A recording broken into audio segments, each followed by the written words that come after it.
Okay. What are we doing? Doing an episode. Don't you think? Yep. Yep. Okay. Welcome back to the BARROW Podcast. The show where a self-hating boomer mother and her disgruntled millennial son reunite to have the conversation they've long been avoiding, and where they share their experience, utilize their combined insight into divorce, dysfunctional families and mental illness to write a memoir together. I am the disgruntled millennial son, writer, and I'm so Tobe Allen. And as always, beside me, ruining the show, is my mother, Deborah. Hello, mother. Hello, Tobe. See how you spoiled that introduction? Yeah, I did. I was trying to interject. Yeah. Because apparently I can't help myself doing that. No, you can't. You cannot. Yeah, it's funny. I do when I'm out. Although I'm always wanting to get my point in. Sometimes the conversation goes further and I miss the opportunity, and that makes me quite cross. Really? Yes, these are all symptoms, I think. Symptoms of some problems that you have around socializing, let's say. Yeah, I would always refute that. But then what have I got to go on? 20 years in the one workplace. Well, of course I felt comfortable there. Yeah. Well, that's my answer to, oh no, I'm the social butterfly. I organised everything. Yeah. The one workplace. No relationships. Few lasting friendships. That's not true. I don't do. Why do you need hordes of friendship groups? You don't. No. You don't. Well, I have some very loyal. Yeah, you're going to do that thing that you like to do, which is you're going to now overestimate or overvalue the things the things you do have. So you're going to say that, well, I don't have a lot of friends. I have very few friends, but those friendships are more authentic, real, genuine, greater than... Well, they are. I think, you can't possibly know that. You can't possibly know that. Oh, well, I'm never going to fill my life with 1,000 people. Just can't do it.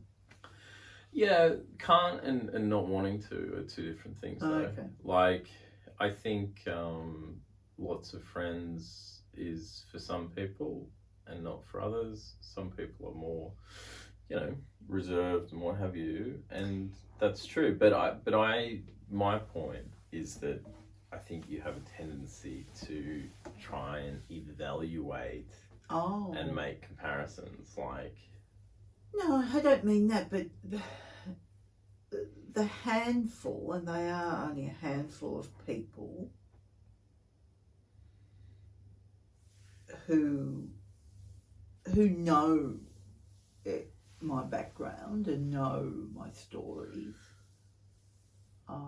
The lucky few, the privileged few. Yeah, well, that's friendship. Yeah, I don't need to tell my story to someone I meet on the street today. But you do see, so you just said that, you made that remark. You see that kind of like outward going, sociable person as shallow, I think, on some level. I don't even disagree with you. I don't think that's true. Okay. Like when I go to gym group, I'm involved in the conversations and care about the people there. Yeah. They don't know my life story. Yeah. Okay, all right. But I feel like we're getting off on the wrong foot. I didn't mean to sort of suggest anything here. I was just like, you know what I was thinking just then? You said when you go to gym group, you used to take me to Jamboree, right? Is that what it's called? Is it Jamboree or Jamboree? Jimbaroo, I think it was. Because I was just going to say your class should be called Jimbaroo. Like those little gym groups of people of a certain age. I think this is Jimbaroo. This is Christ. I'm sure our convener would agree with you. But he's so nice to people of a certain age. Jimbaroo. I like. I think I'm going to try and make that work. Well, actually, it's interesting because you were saying you were bringing up friends, and you and I had a conversation not so long ago, and I don't really want to get too in the weeds with this, okay? Because I don't want to get you in any trouble, but about how what we're doing would be received by certain people. Well, it's interesting because even talking about my close friendship group, they would understand where we're coming from and why we're doing it as a project. But I think there's also a line there that they might think we're crossing. Well, I don't know. I'm putting that onto them. I don't know because I'm not really talking about in detail what we're doing. I was going to ask if you've even mentioned this to anyone, because I probably no, I don't know. I don't have any advice one way or the other. I almost said, it's strange, I'll pull myself up here. I almost said because I wouldn't. And I don't know why that was my instinct to say that. But that's true for me. It hasn't come up. Yeah. And not that I'm trying to conceal it. I'm not saying that. It's just a work thing that we're doing. Yeah. I think they sort of know we're playing around with things, but yeah. It's strange. You've got a little collar situation going on, a little tag situation that I'm going to fix up there. A little tag dag. That's terrible. It's interesting because it's sort of. But can I just finish that? Mm-hmm. It's not worrying me. No. Oh, I can't share this. I don't mean that. I'm not taking that. It just hasn't come up. I mean, we're doing something together. That's it. That's it. Yeah. Yeah. Well, it's sort of on this. It brings something up about how writing is a really weird thing because it's so private and yet it's ultimately so public, but. And that's how this feels because I feel like I'm just in a room with you talking. Yeah. Right? Which is actually what's happening. Yes. Like, literally, we are just in a room talking to each other. Yeah. And it's very private and personal. And yet we're also recording it and putting it out there, including the visual recording of us as well. Yeah. On, a system that goes all across the world. But at the same time... the intimacy hasn't been lost. I don't. No, and it's really hard to explain because, that's out there. It's I feel not the same way. Yeah. To do with us here. Yeah. Do you know what I'm trying to? Yeah, say? I do, because once you put something in the public domain, I think it really does. It stops having much to do with you. At that point, it's for other people to play with and interpret. Yeah. Which is a bit like why I've always been kind of miffed by people, getting so het up about the personal lives of artists, like, in terms of, having to ban... They're misdemeanors. Well, having to, scrub the record of Michael Jackson's music because he's, oh, see, I just can't understand that.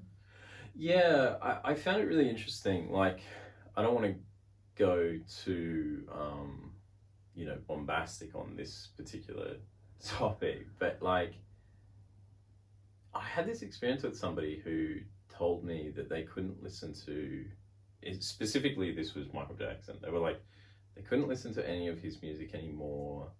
And I was like, right.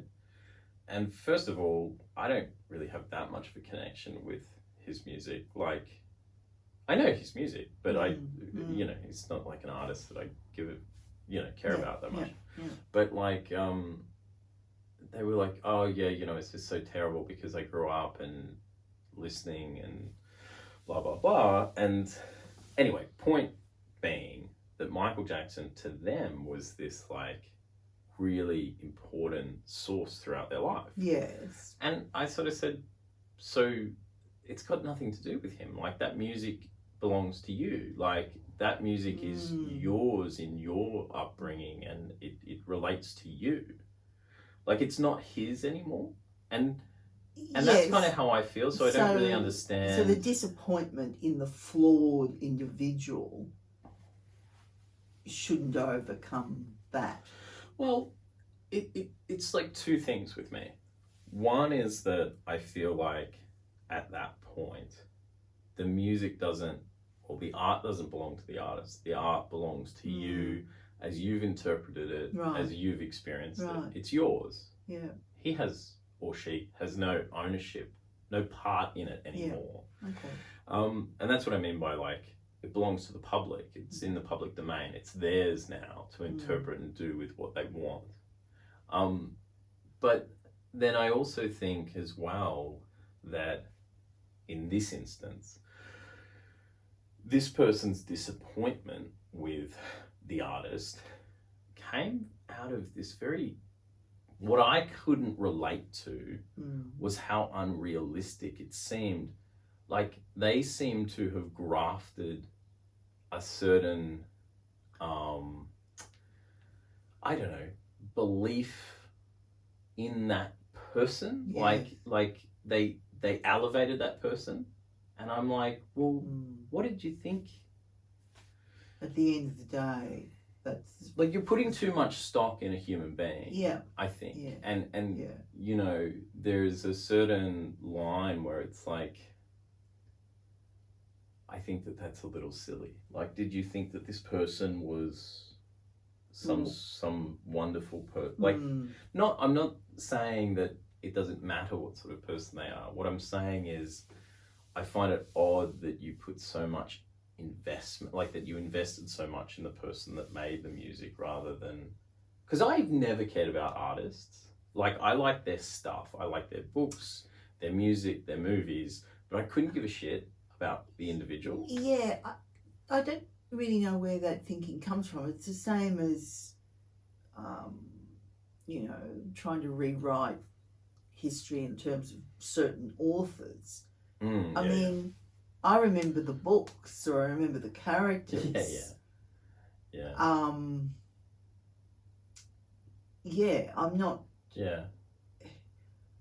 not bothered either way by... I'm interested in the person, but... Yeah, to an extent. Yeah. Sure. Yeah. So that's why I don't understand that whole wanting to erase everything. Yeah. So like going back and removing books from the canon and all that sort of stuff. Yeah, I don't really understand it either. I'm just sort of like, you kind of, don't you just take history in stride? And yeah, and with writers too, there's a context there. I'm not brushing issues aside or saying things aren't important, but they're writing at a particular time. Writers, yeah. Well, I mean, in the case of Michael Jackson, his best friend was a chimp. I mean, did you think he was well adjusted? Yeah. He was black. He had surgery to make himself look white. Did you think he was doing well mentally? That's exactly right. Did you think he was? Yeah. Did you think there was a regular guy there? Yeah, but isn't it interesting, all these... I said we wouldn't get bombastic.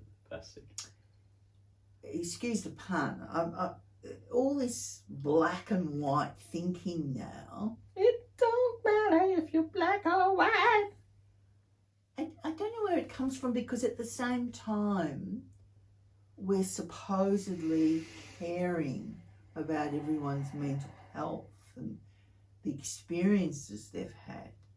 So on one hand, we've got this caring social outlook, and on the other hand, we have to, oh my goodness, that person's a monster because of, you know, some wrong decisions they made, or even, you know, terrible things. I'm not trying to dismiss anything here. No, of course. But there's an absolute confusion at the moment. Let's embrace everyone. We care. Let's embrace everyone except for the bad. Except. Yeah. And when I'm talking about embrace, you know, I'm not meaning that no one gets. Of course. There's no consequences for certain actions, but it's really quite a confusing message. Yeah, it is. It's like there's this lip service being paid to sort of understanding everything, and then there's this very righteous kind of moral condemnation of anything that is kind of out of the ordinary or out of the realm of what should be ordinary. And a lot of it is rooted in these shoulds that I find very kind of puritanical. Absolutely. I'm like, again, not to say that a person's justified in their bad behaviour. They're not. But there is just like a peculiar focus on kind of ridding society of all ills and blah, blah, blah. And I'm like, this is really weird. But I also think it's what happens when, and let's not go down this rabbit hole, but I do think it's what happens when you get rid of religion at a certain level culturally. I'm not saying that organised religion is a remedy for anything. It's not. That's an interesting take. I think so. You've got, instead of like the church and its rigidity and rules for living, that, you know, people are not going to church, so they're not hearing that. So you think people are clutching onto something else? Well, that whole kind of like woke identity politics thing is like the most religious thing I've ever seen. You know, it's it's really pious, it's dogmatic, it's puritanical. Yeah. You know, there's a witch hunt for everybody. Yes. You know, it's so Christian. Please. It's so fundamentally Christian. You've got to be on the right side, yes. Yeah. Yes, and we care about you if you're on the right side. Only if you're on the right side. Yeah, it's and it has that kind of brutality to it too. Well, that's what I was trying to say before. There's a real brutality and division in society at the same time as people saying, oh no, you can be anything. Well, I think a lot of what gets passed off under the umbrella or under the guise of progressivism is actually very regressive. Like it's very like, let's get back to understanding what is moral and what is right and what is virtuous. And it's like, Jesus Christ, like this is, this is some kind of second coming of something else. Like it's the same thing. It's just got a different phase. And it's targeting different things, but it behaves in all the same ways. I find it very creepy, actually, because to me, a progressive society, you wouldn't have any of these conversations because you'd be progressed. You'd be past the point of this, and you'd be like, a progressive society to me would be one in which, like, you do the wrong thing. And you apologize, and people accept the apology, but they don't preempt, like. And if there's consequences to bear, you fulfill those. You fulfill your consequences. You show remorse. It's forgiven. Yeah. People move on. But now, like things. There's a book kept on you. Things last longer. Yeah. It's much. Yeah. And also just like stuff like the ability, like the eggshell stuff, like the ability to give and cause offense at all times. It's like, that doesn't feel progressive. I mean, that feels really like constrained and rigid and repressed. Like it feels quite frightening. Like you're always concerned that you're about to hurt someone. Yes, it's like surely you would be walking around going, well, if I step on someone's toes, they'll just let me know in a polite way. I'll say sorry and they'll think the best of me and we'll move on. But that's not how it operates. Like I remember there was this like, you know, I remember being at there was some writers festival or something and they're like trying to get everybody's, I don't want to go into it, but they're trying to get people's like preferred pronouns and stuff. And it's like, but it's like, dude, look, first of all, if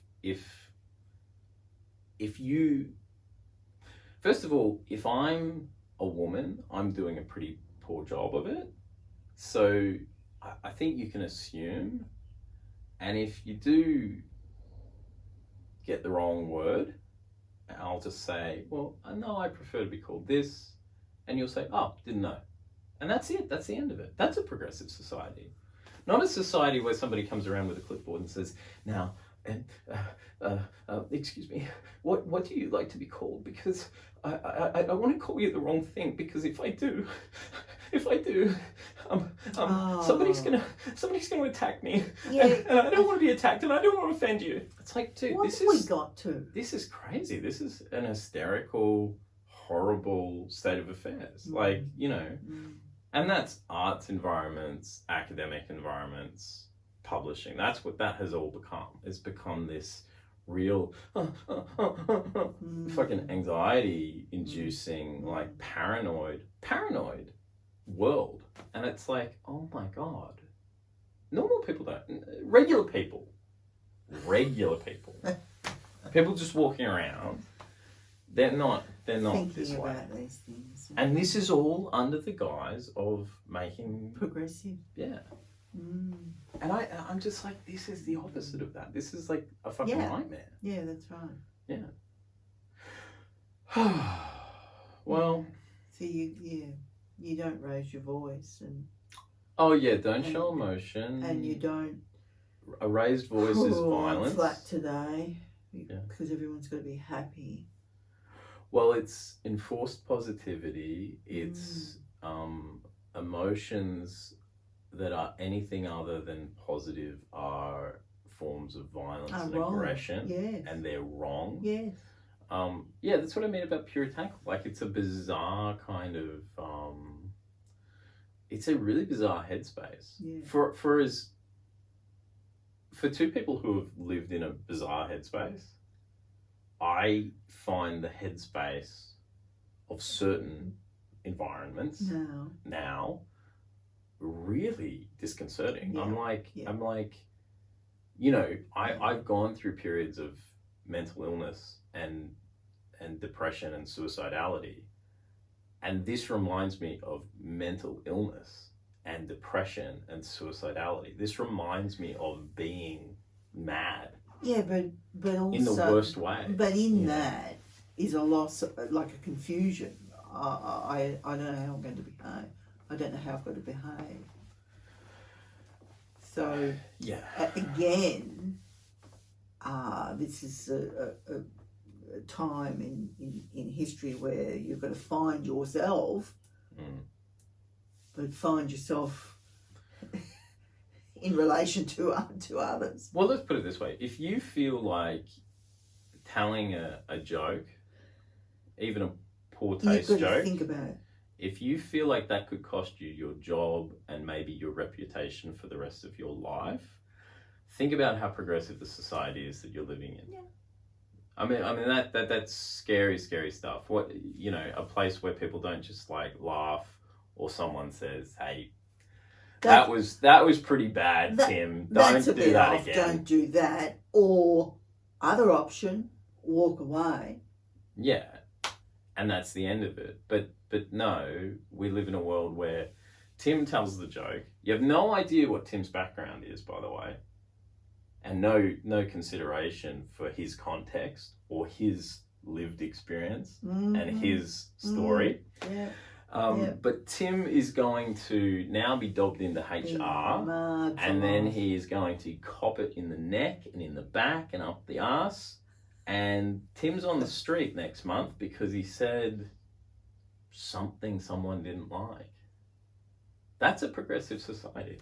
That's a good world to live in. Yeah, that's right. I love that world. Yeah. Oh, it sounds like a dystopian nightmare, doesn't it? Speaking of dystopian nightmares,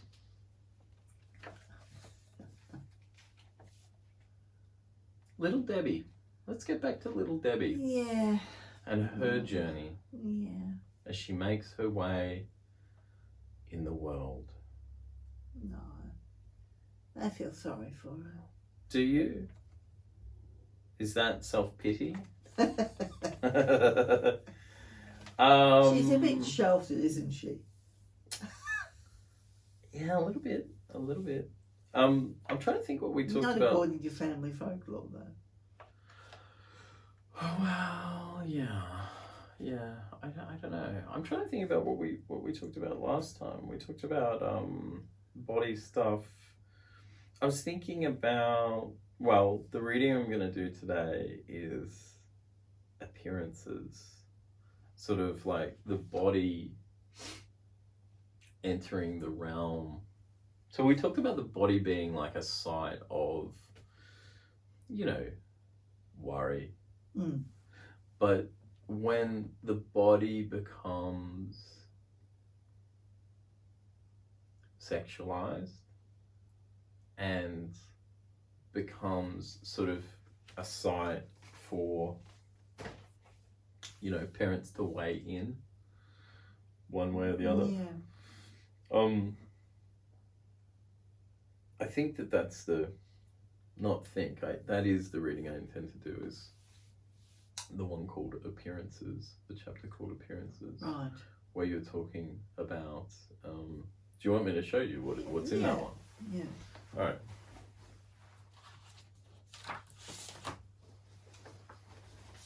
So this will be the reading for what we're doing on the Substack, but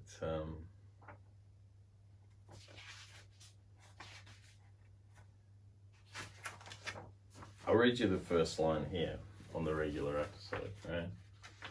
By the time I'm in my early teenage years, my mother's fastidiousness regarding our physical environment crosses into the territory of my physical appearance. And so you're thinking more along the teenage years and certain clothes sort of accentuating the development of a good figure. That's putting it nicely. Yeah, there you go.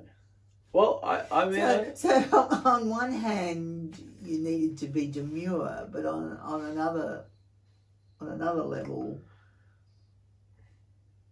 I mean, so teenage... I mean, if you sum up adolescence, I mean, sexual development is pretty much like the story of adolescence, is it not? I suppose it's meant to be. Oh my God. Well, I feel like I'm opening a bucket of worms. Not a can, a bucket. Well, my point is that, okay, what actually, that's a question. What does adolescence mean to you?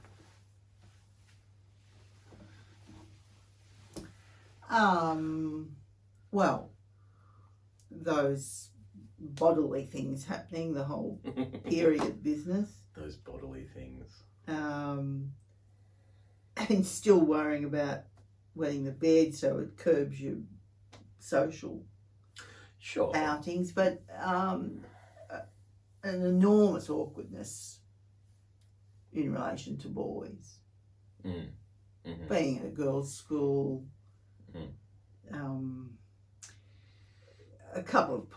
one poor boy used to come up to do maths or science or something with us, poor poor kid. Didn't he do French? He might have done. Isn't he the one that came and did French classes? Yes, because he wouldn't have done French at the boys' school. That's very true. Yeah. So I sort of felt sorry for him. And then, of course, the rigidity of the school balls.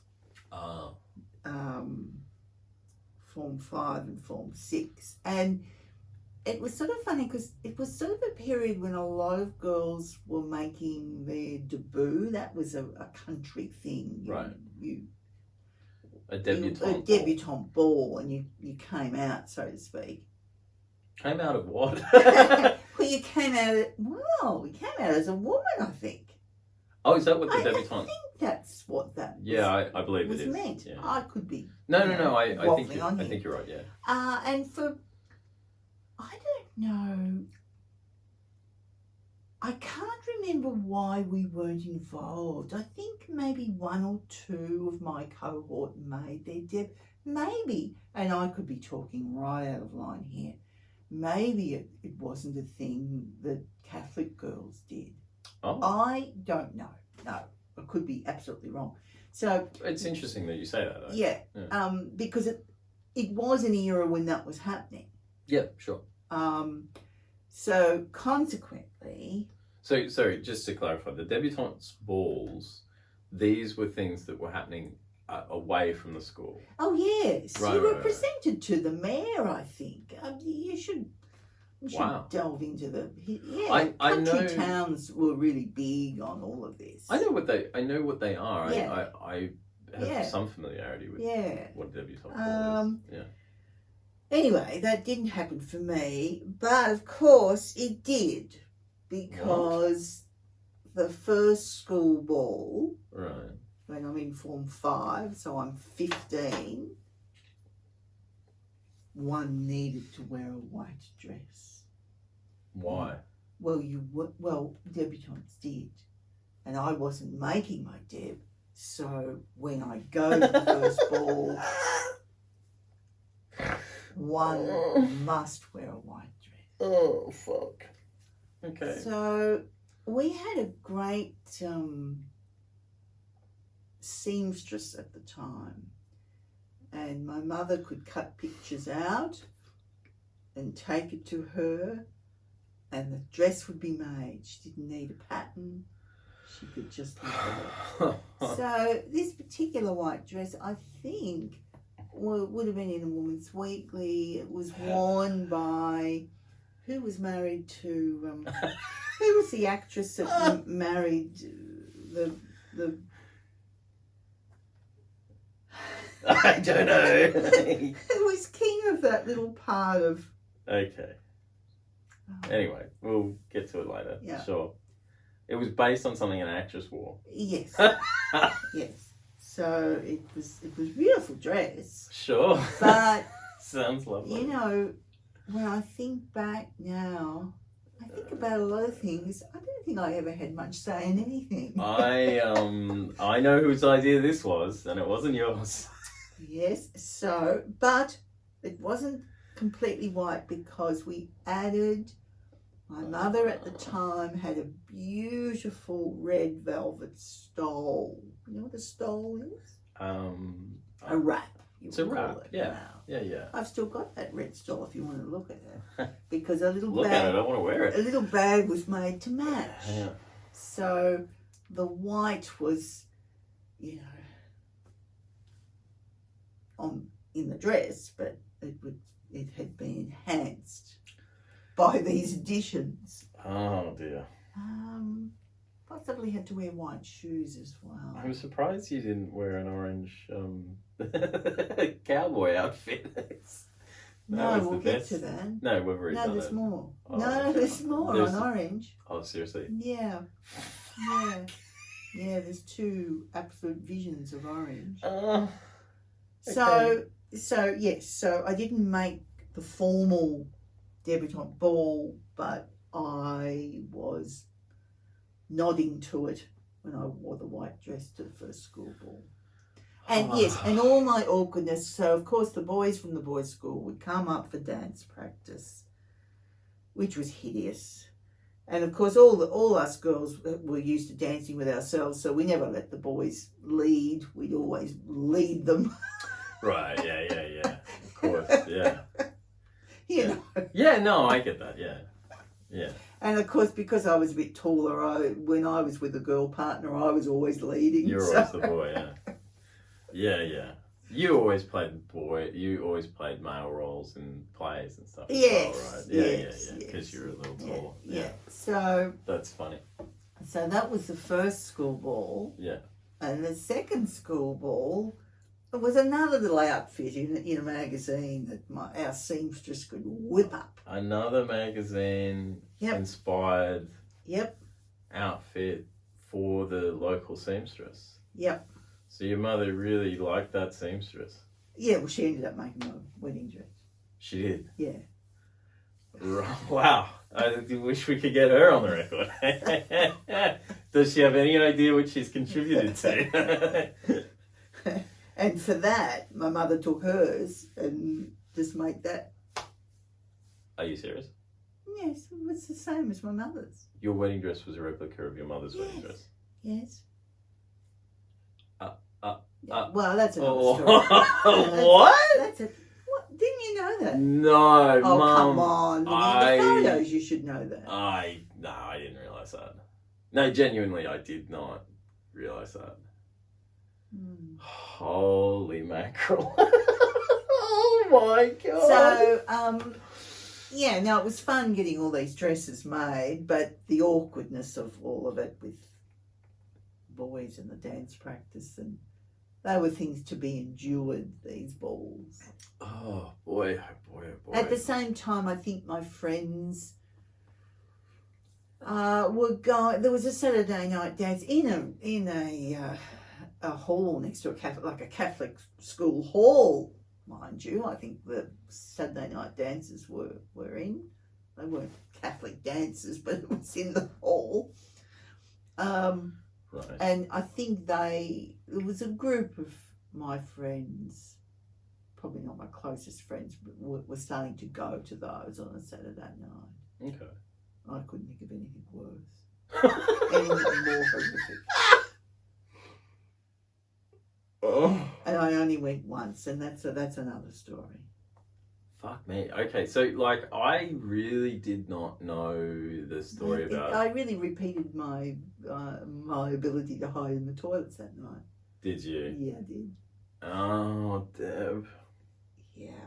I really worry about you. Past you. It's too late. It was quite awful, that level of not knowing. Not knowing? What do you mean by that?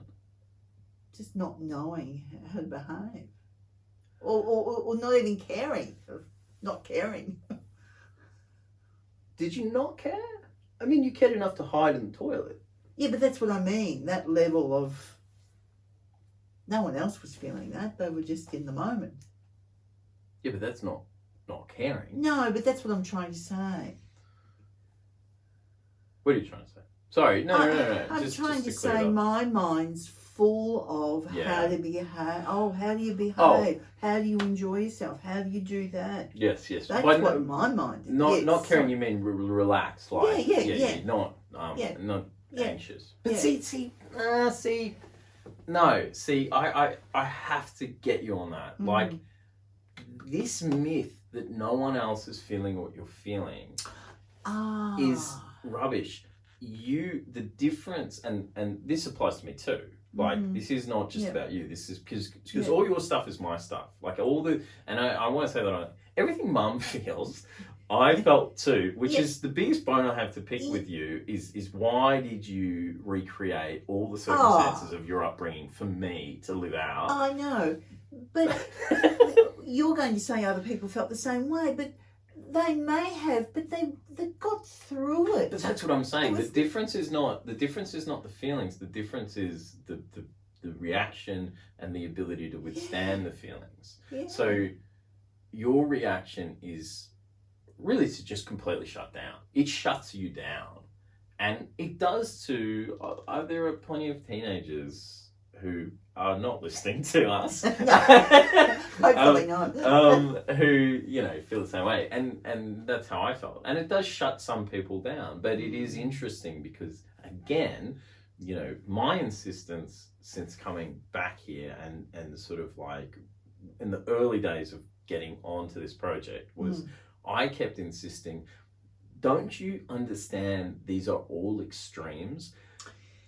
Because your mistake, I think, was in going, no one else must have felt how I felt because no one else was going to the toilet to avoid things. And it's like, no, everyone felt how you felt. You were the only one who went to it was more extreme in your case. Yes, of course. That's what I'm saying. But so then through all those and with that extreme reaction, that's what you learn to do. You learn to avoid anything that makes you feel uncomfortable. You learn different ways of, oh, well, I'm just not doing that. Yeah. Because, like... it even goes to simple things. Like me in sport, which is a whole other topic. Most people have a laugh about the fact that you can't get the ball in the court. I always had too much power and I went over the fence. Well, you have a laugh and you learn the next time. No, it's not funny, so I won't do that ever again. Yeah, this extreme, this inability to take things in stride, to sort of be uncomfortable. But see, what is the basis for that? Like, you cannot cope with not being perfect at something. So if you try something and you look a bit foolish in the trying of it, well, first of all, most people, I learned this very late in life, that no one's judging you. Like, people are like, well, they're doing it for the first time, who cares? But you grow up, as did I, around someone who does judge you the first time. Like, you do something the first time and guess what? It's your mother will come in and actually ridicule you. It's like, what the fuck? And so, at the same time all this is happening, my mother's way of handling this is to throw more things at you to try. Yeah. And of course, Dad's, well, what his reaction is, oh, never mind, well, don't do that.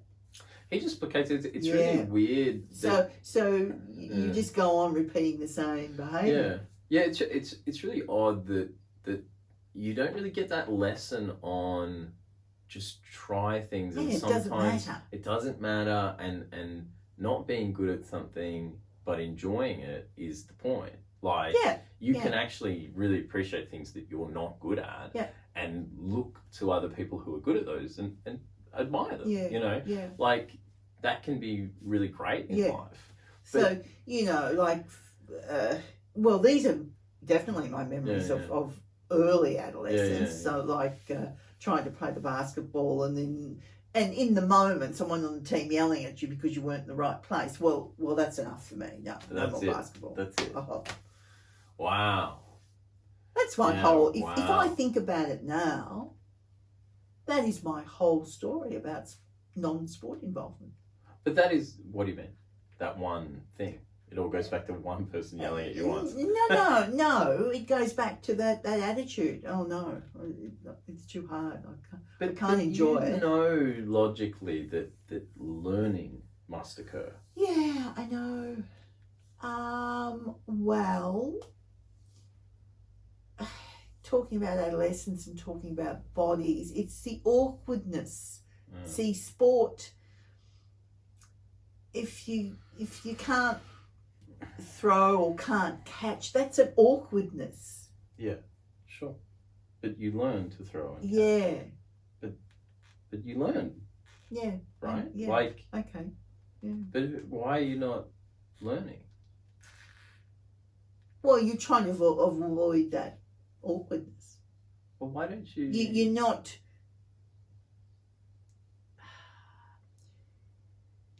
Yeah, so you're sort of asking, well, why don't you persevere with that like you might have persevered with the piano? Anything. Yeah. Like you would with anything. Yeah.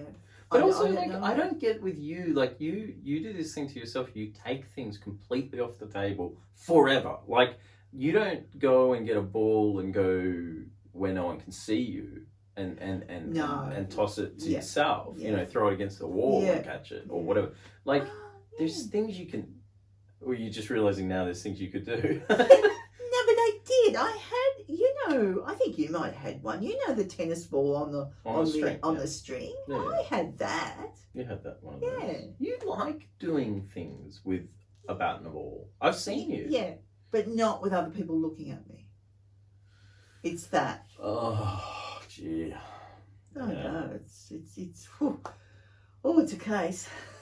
Yeah, but I just don't. Why does it matter so much what someone else might see? Well, are we just laying that all at my mother? No, I'm not laying that all at your mother. I'm asking you. Like, no. I'm saying your mother absolutely is like at the root of a lot of stuff. Like for sure. But I'm saying, like, is that the lesson? Do you just learn, like, I know that this person, when they watch me, judges me, and then just project it onto the rest of the world, and that's that? I don't know. That doesn't make sense either. It's a real need to be the best as well. Like, right. Another, and I think we've mentioned this maybe before, but I remember at primary school level, us practicing for the school sports, and on that day I ran so fast that I ran down onto my knees and beat the girl who was the champion. Oh. Now, see, I can talk about that. You love it because you beat someone. Yeah. That's hilarious. That's so funny. But like, see, what I find so funny in all of this, and I find it like, it's interesting because it's sort of rooted in this like primary school education stuff, because like, you know, your father's the teacher of the rural schools and all this sort of stuff. Like there's this significance and emphasis placed on children that really, in my feeling, like shouldn't be there. Like no child, no adolescent has ever been the best at anything. Children are irrelevant. They're like and that is said from someone who really likes children and feels very protective of children, right? But I also am like, children are crap at everything. And like, have you seen the paintings they do? They're terrible. Like the only people that hang them up are their parents. Because they're bad. Yeah, like, I think, but getting back to what I was saying before, I think it is that need to be good at everything. I loved art, and I wasn't good enough. I mean, I loved art history, and I loved painting, but I wasn't good enough to pursue that, you know, in the later years as a subject. Yeah. But what did I do? Every time I painted something, I reproduced the same thing because that was pretty good. What do you mean? Well, I've got the same landscape scene. Oh my God! If I did it in paint, Deborah, if I did it in sketching, or I did it in relief. We've got the relief one somewhere here because that was good. Are you serious? Yeah. Oh my God! What is wrong with you? Goodness me! Are you're serious? You just kept recreating the same landscape because you got it right once. Yeah, it was my best. Wow, that's mental. That's proper mental. Is it? There's like a Voltaire quote that's like, madness is having too many different thoughts all at once or all in a row. And or repeating the same thing. No, it's or thinking of one thing exclusively. It's something like that. It's madness is thinking about too many different things or thinking about one thing exclusively. And like I totally get that. Like, you know, it's like a crowded mind or just a honed in mind. Yeah. But you have the honed in fixated mind. Like you have horrible fixations on things. Like, you know, like there's so many things. So I didn't know that about the fucking landscape stuff. That's absolutely bonkers, dude. That's proper bonkers stuff. Like going into someone's studio and finding they've just recreated the same image over and over and over. Like, that's proper mental. Oh my God. But like, the fixations on things are just so out of control. Like, yeah, wow, okay. But isn't it also all about control? You control the moment either by avoiding it or making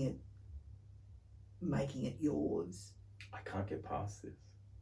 What you've just told me about the landscape. Well, that's control. I can do that, so that's what I'll repeat. There's no desire to expand, try. There's no try. No. There's no try. Like, it's weird. And it's weird because you're such an effortful person. Like, you're someone who makes an effort. You do make an effort a lot. And you do have a work ethic and all those things. But there's no try on like a personal level. There's no expansion of, you know, like little personal boundaries. Like, I'll just give that a go. Like cooking is something you just don't cook. Like, I don't know how. That's it. It's like, well, just learn. Like, again, learn. Yeah. That landscape. Wow. Okay. I'm really like quite rattled by that. That's opened up a whole new I can vision. hear violin strings breaking and children giggling, you know, like it's proper crazy. You know. Oh dear, oh dear. Okay, well, I asked, what does adolescence mean to you? And you told me it's recreating the same image again and again. That's not a normal response. No. Well, it's control and it's awkwardness. And getting back to the school balls, I controlled those because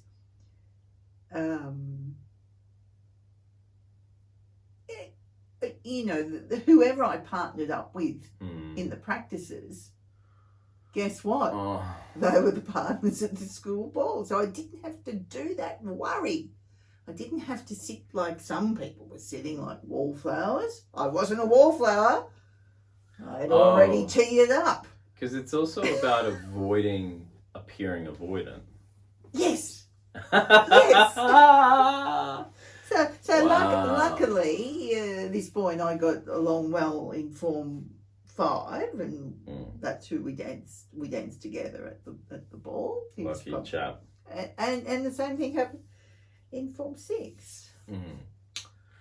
Wow. Okay, well, look, just before we wrap this one up, I guess I would say, and who, Christ above, what have we covered in this episode? What could anyone have gotten out of whatever we've just said? I don't know what we've just said. We really got off topic today, and I apologize for that. But I've got kind of a bone to pick with you is, like, why given all this awkwardness, yeah, given all this, everything that you have experienced, I think I know at this is school, at a Catholic convent all-girls school, why did you then decide that the only possible form of education I could receive would be a private Catholic all-boys school? Because it's in the way you couch that question. It's what I knew. It's what I knew, and I didn't think of anything else. You actually answered that yourself. But I'm just pointing at the obvious. Yeah. But that dramatic disconnection from yourself, like you don't even, or has seemed to me that you don't even seem to understand your own experiences. Like well, I'm not saying necessarily that you had a bad experience of schooling. I'm not saying that, because there were positive elements and whatever, but certainly it left you with difficult feelings, and you had a difficult, awkward time in an environment such as that. But it's like that doesn't even register. No, because it's like what you were saying before. Well, you're not registering that in yourself because you're not looking at how other people are experiencing things. You're not making any comparisons. You're just accepting, well, this is my experience. You're not even questioning it. Okay. You're saying. You're not even questioning. Yeah. I mean, I did love my school experience. No, I know that. I also find that odd. No, but it's all involved in that. Well, this is what you do. Yeah, attitude. It's convent education was going to be the only education for me. Right. And then it sort of becomes the only education. Yeah, it's sort of like it's like